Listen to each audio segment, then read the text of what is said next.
कुतबुल्लापुर पेट Bashirabad police station हदूद में car से बड़े पैमाने पर गांजा जब्त किया गया।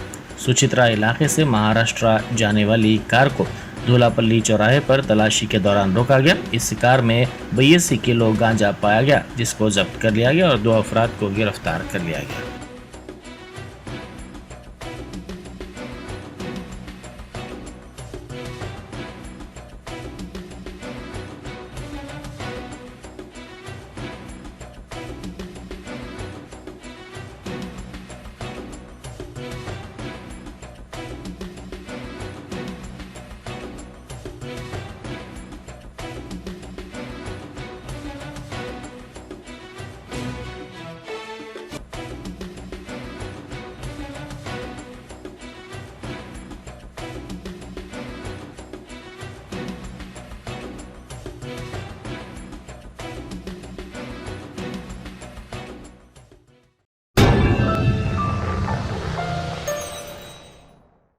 Germanton super speciality hospital, doctor Mir Jawad Zar Khan, senior experienced orthopaedic surgeon, bone fracture, joint replacement, hip replacement और स्पाइन सर्जरी कामयाबी से अंजाम दे रहे हैं। इसके अलावा neuro surgery, cardiology, gynaecology, dental, general medicine, dialysis और फिजियोथेरेपी जैसे शोबाजात में इंतहाई कामयाबी के साथ वाजबी फीस में इलाज किया जा रहा है। शेयरिंग और प्राइवेट रूम्स, अस्पताल में 24 घंटे MRI, CT scan, 2D digital x ray, ultrasound, operation theatre, ICU और लैब की सहूलत दस्तयाब है। आपकी उम्मीदों के ऐन मुताबिक Germanton super speciality hospital, pillar number 150, Attapur, Hyderabad.